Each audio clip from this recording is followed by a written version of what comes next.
Hello everyone, again my name is Steven and welcome to this heart-mind moment. I invite you to take a breath with me. So take a deep breath in, fill your body with air, and release the breath out.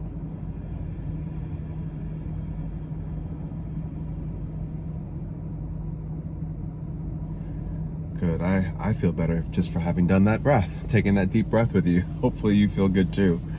I have no idea what I'm going to say today, other than the fact that there's something stirring inside of me that wants to be expressed. So I thought I would turn the camera on and just see what happens. Sitting in the parking lot, was feeling hungry, had a sandwich, and I feel much better having eaten. But I've been spending a good portion of the day writing, and I don't know how many of you know that I am in the process of writing a book. A publisher reached out to me last year and asked me if I would be interested in writing a book.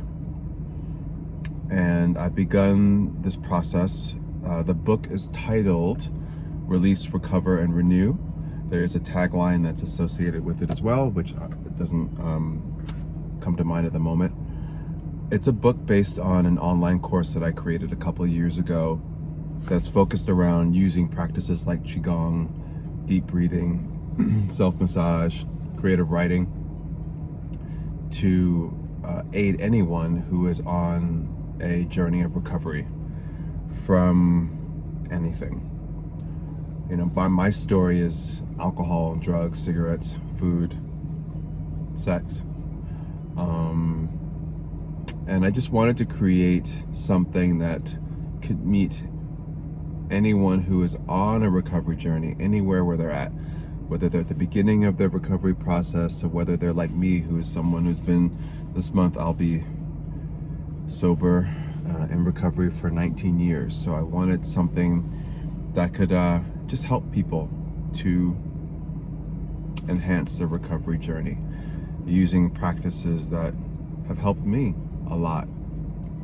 You know, when I first was introduced to Qigong and all these other practices, I was well into my recovery, and I thought really early on, wow, how amazing would it have been if I had encountered these practices at the beginning. But it doesn't matter when it finds you. It's just as important that a lot of these practices find you, because they are really life enhancing. I love it. But I think what I want to talk about today is just that writing process. I finally have some space in my life where I can focus on writing. I had so many other commitments that just made it challenging to just squeeze it in. So now a lot of those things just have fallen away. Some of them fell away naturally, and some of them fell away because I decided to pull myself out. And it's just great to make time to do it. And I like to write by hand. I'm not a fast typer. Sometimes the Dear Recovering Soul stories that I write, oftentimes I write them on my phone. But this process, I've just been writing by hand and dictating what I've written into Microsoft Word and going from there. And I've really been enjoying that process, but I'm also noticing that part of me that wants to edit as I write, instead of just letting all of it come out and then dealing with the editing process later on. So whenever that pops up, because there is a part of me that is a perfectionist. I want to do it right. I want to say things correctly. I want to say the right thing. I want to do the right thing. I want to write the right thing. And I don't think that really even exists, and it just puts so much pressure on me, and it can kind of you can analyze something until you're paralyzed and you don't move in any direction, and I don't want that. So it's been really great for me to observe that critical voice inside of me. And you know, it's good to have a part of you that's critical, because you want to be able to make sound decisions about what you're doing. but it can sometimes get in the way. And what I've also done that's proven to be a really incredible gift, and I find myself wanting to edit myself right now, but from talking about it, because I've gotten into a nice little groove with it, and I feel like if I talk about it, then maybe I'll fall out of that groove, but what the heck.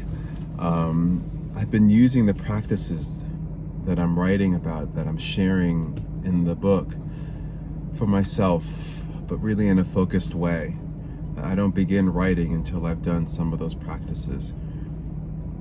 And it's been lovely, because I think from the moment you wake up and you open your eyes, so many things can start to pile upon you.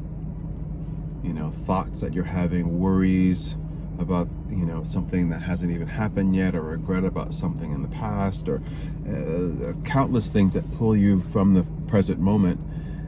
And the moment you open your eyes at the beginning of the day, those things can stack one on top of the other. And I know for me, if I don't do something to clean my slate, you know, so I can open a channel, a creative channel, it just makes it more challenging. But using these practices seem to reset me for that, and then I think just in general, just for my day. So it's an interesting process to be in, and hopefully you can find parts of what I'm saying that you identify with. Maybe it's that critical voice that you have that sometimes prevents you from taking a step forward, or to the right, or to the left. Yeah, I think we all have it. It's just a matter of how do you keep it in perspective, and how do you manage it. So I'm feeling really good today. I'm feeling very spacious today. I'm also feeling really hot, because it is hot as hell here in Southern California. But that's a whole other story. But really grateful today, and I'm grateful to have this forum to share my thoughts. And a lot of you seem to really identify and enjoy these heart-mind moments. Maybe you see a bit of yourself in me, which is great, because, you know, at the end of the day, we're much more alike than we are different. And I try to remind myself that so many times during a day, during a week, during a month, during a year. So thank you for taking this heart-mind moment with me. I wish you all a really blessed day, and you rest assured you will hear from me again soon. Okay, bye.